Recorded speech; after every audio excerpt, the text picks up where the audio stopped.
want our families safer.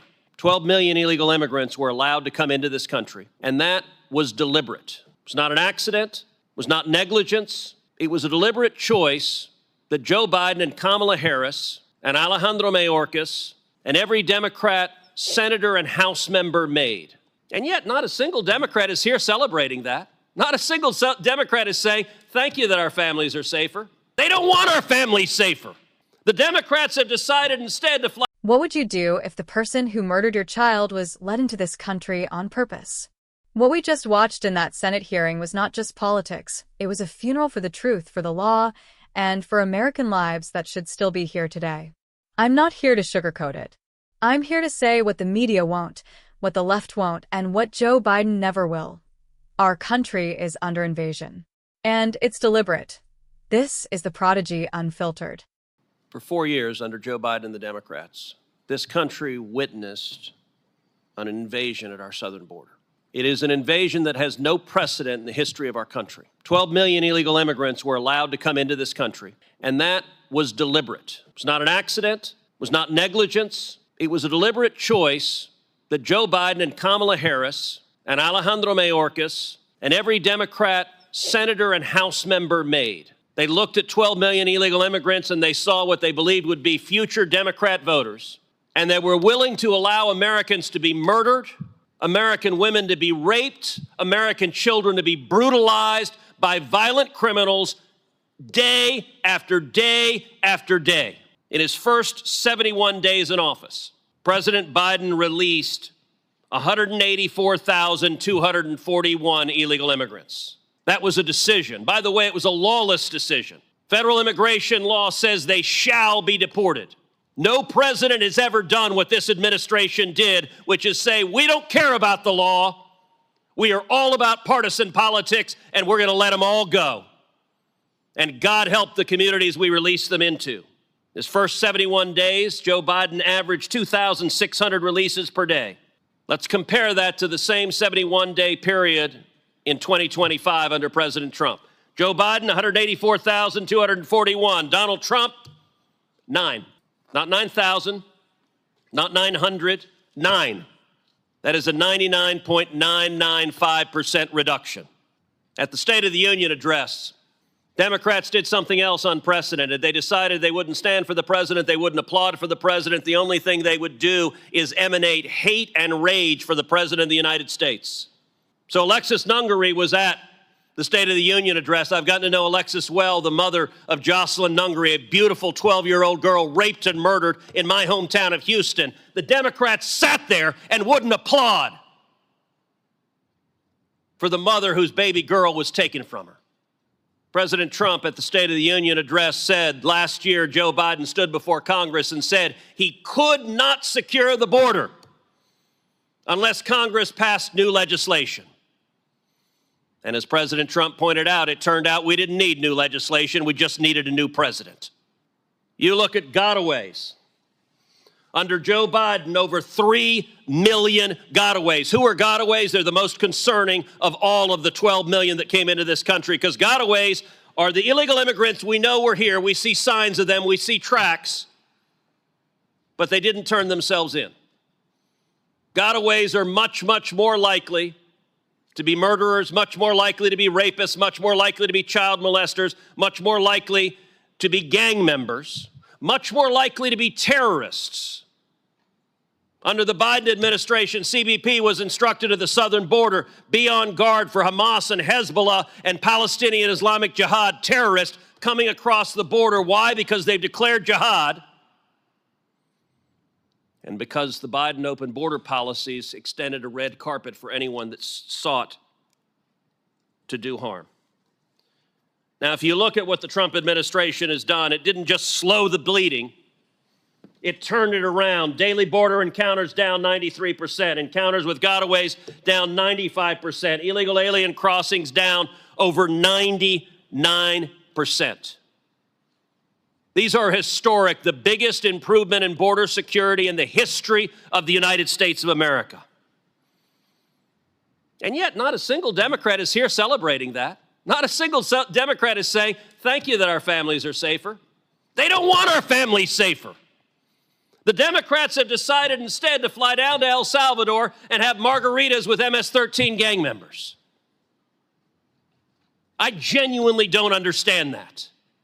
Find me a community in America, find me a mom in America who says, you know what we need? More gang members who are raping more little girls. And this crisis is not about numbers, it's about lives. Laken Riley, a beautiful 22-year-old girl in Georgia, murdered by an illegal immigrant the Democrats released. Joselyn Nungury, as I mentioned, a beautiful 12-year-old girl in my hometown of Houston, murdered by 2 illegal immigrants the Democrats released. They had them in custody. Her murderers were in custody. The Democrats released them. Her murder was in custody. The Democrats released him. Rachel Marin was a mother of 5. Raped and murdered by an illegal immigrant the Democrats had in custody, and they released them. Over and over and over again. This was deliberate. And they're not alone. Border Patrol agent Javier Vega Jr., gunned down by Los Zetas gang members. ICE Special Agent Jaime Zapata, ambushed and murdered by cartel operatives. Kayla Hamilton, strangled to death by a member of MS-13. Their families are with us today. I want to say thank you. Thank you for having the courage to tell your loved ones' stories. And I'd like to just end by giving each of you an opportunity. Mr. Avila, I want to start with you, and then Ms. Nobles, and then Mrs. Vega. Tell this committee and tell the American people a little bit about Javier and Kayla and Victor. Mr. Avila. Senator, thank you. And I appreciate the opportunity. Every time I have the ability to speak publicly, I will always honor Special Agent Jaime Zapata, who was assassinated next to me. Yeah. He died serving the country. He died defending our homeland for everyone, not one side of the aisle or the other. But what I've continued to do in my life after I retired is, and my concern is about public safety. It's about national security that affects our entire community. I don't want anyone to be a victim of a crime. No one. But I cannot tolerate not one murder, not one DUI, not one theft or one rape from a person that is in this country illegally. We have enough in our country, enough of crime, and it's very difficult for me to accept that the Democrats always put the victims last. Let's not forget the victims. Mrs. Vega, would you tell us about Javier, please? Please turn your microphone on. Thank you for having me here. You know, I feel like you've known Harvey. You've been with us from the very beginning. You supported us. You've put our story out there. And you're compassionate, and I see that in your eyes, and I appreciate that. I also want to say that we do not, as angel moms, we do not do this for the publicity. We don't do it for the spotlight. We do it because we know the pain, and we don't want any other family suffering the pain that we've suffered. We're not supposed to outlive our children. I stop by the cemetery every day, and I visit his grave. But I miss his voice. I miss him sending me flowers. I shouldn't be the one taking flowers to his grave. I shouldn't be the one fighting for all this. But I'm not going to stop. I'm not going to stop till my last breath. Thank you, sir. Thank you for that. Mrs. Nobles, would you tell us about Kayla, please? Kayla just started her life independently. She worked very hard to become independent. I don't know if some of you know with autism, they overcome behavioral issues. They overcome a lot of stuff to be productive, and she was being productive. She had jobs. She celebrated her 20th birthday. I remember her counting down her birthday. She loved her birthday. Mommy, I'm going to be 20 in a few days. Are you going to, and then I'm like, I know, don't remind me. She celebrated her 20th birthday with her JoJo Siwa cake. And 3 days later, she was murdered and strangled and left on the floor like trash. I didn't know no one prepares you for that phone call. And when I found out it was a known MS-13 gang member, I was angry.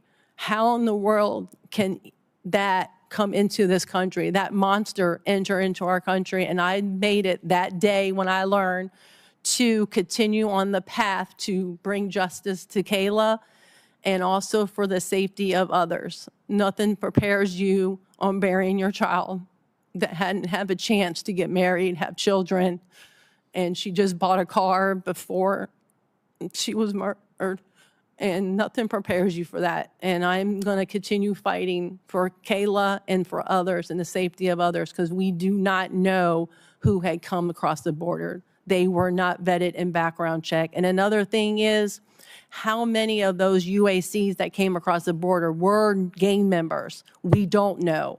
And also all those children that were lost and given to, just given to any sponsor, any group home, how do we know that they were safe? Right. I've always said from the beginning, I was concerned with also the children, who they were giving those children to.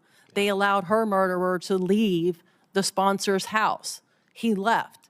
They did not say or do anything.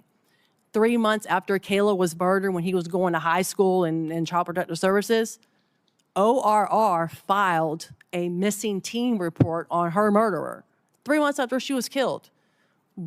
Did a sponsor say anything? I don't know. We don't know if the sponsor said anything or what happened. I think they were just trying to cover their butt because they knew that that Walter killed Kayla. And then they were like, oh, well, we better report him missing. Yeah. Well, let me say to each of the witnesses here, thank you for being here, but especially Mr. Avila, Mrs. Nobles, Mrs. Vega, especially thank you for being here, and thank you for not only sharing your pain, but making clear these are real people whose lives were taken and they didn't have to die. They shouldn't have to die. And your government failed you. And I want to apologize on behalf of politicians who made decisions that I will never understand and that took the lives of your babies. The record in this hearing will stay open for 1 week for members to submit questions for the record.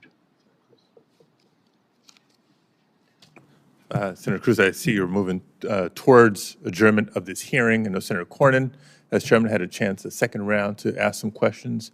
As ranking member, I'd appreciate the opportunity to do the same and offer a closing statement as well. Okay, have you voted in this vote? Not yet. Because there is a vote 50-something. open, and I think they're calling. I'll try to be brief. And in that case, let me forego the. You feel it, don't you? You're seeing it in your neighborhoods, your communities, your schools. You don't recognize your own country anymore. Why? Because the Biden administration, with the full support of Kamala Harris, Secretary Mayorkas, and every Democrat sitting silent, has opened our border wide open to chaos, crime, and cartel violence. And they call it compassion. I call it a betrayal. Senator Ted Cruz laid it out like a hammer. He didn't mince words, he said what we're all thinking. This isn't incompetence. It's not accidental. It's intentional. 12 million illegal immigrants, 12 million, have come into this country under Biden. That's more than the entire population of Ohio. That's not immigration. That's an invasion. And why? Because Democrats don't care about citizenship anymore. They care about power. They see votes. They see a future where law-abiding, freedom-loving Americans like you and me are silenced in our own country. Let's talk facts. In the first 71 days of Biden's presidency, he released 184,241 illegal immigrants. 2,600 people a day just dumped into American towns. Compare that to Trump, Just 9. 9. That's not a difference in policy.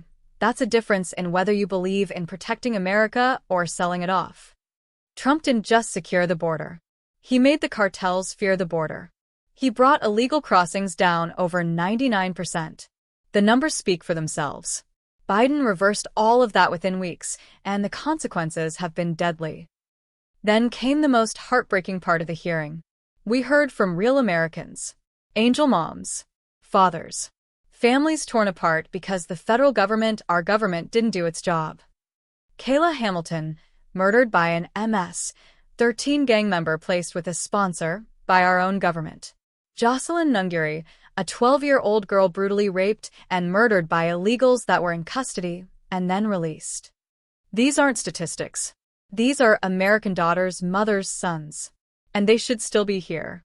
Their blood is on the hands of the radical left, the open border lobby, and every politician who stood silent while this happened. And what do the Democrats do? They sit stone-faced at the State of the Union while the mother of a murdered little girl is honored. They don't clap. They don't care. Because it doesn't fit their narrative. They don't want Americans seeing the human cost of their lawlessness. Now here's what terrifies me the most. Senator Cruz said over 3 million gotaways. These are illegals we know slipped through. We saw the tracks. We saw the signs. But they never turned themselves in. You think those are families seeking asylum? No, friend. Those are cartel enforcers, gangbangers, human traffickers, terrorists, Hamas, Hezbollah, you name it. The Biden administration knows this. They were warned. And they still told Border Patrol to stand down. You don't do that unless you're trying to dismantle the country from the inside. You know what's wild? If one American broke immigration law in Mexico or China or anywhere else, we'd be locked up in a second. But under Biden, if you're here illegally and have a criminal record, you get flown to a sanctuary city, put up in a hotel, and given a court date 3 years from now, if ever. And if we speak out, we're called racist. We're told to sit down, shut up, and stop asking questions. No. Not anymore. Not while Americans are dying. Not while our laws are being ignored. Not while families are being buried instead of protected. This isn't just about politics. This is about right and wrong. And it's about time we started acting like it. You watching this, you've got kids. You've got a community. You've got a right to safety. And if the federal government won't give it to you, then it's time to replace the people in charge with those who will. So, here's what we do. We never forget the names of the victims. We speak them aloud. We demand justice. And we vote like our country depends on it, because it does. If you're tired of being gaslit, tired of being ignored, and tired of watching America burn while the left cheers from the sidelines, then it's time to stand up. Speak out. Get loud. Support strong leaders like Trump who will shut the border, defend the law, and put America first. We're not the silent majority anymore. We're the fed-up majority. And the days of apologizing for wanting a secure, sovereign nation are over. This is Prodigy Unfiltered. Like, share, subscribe, and stay in the fight. God bless America.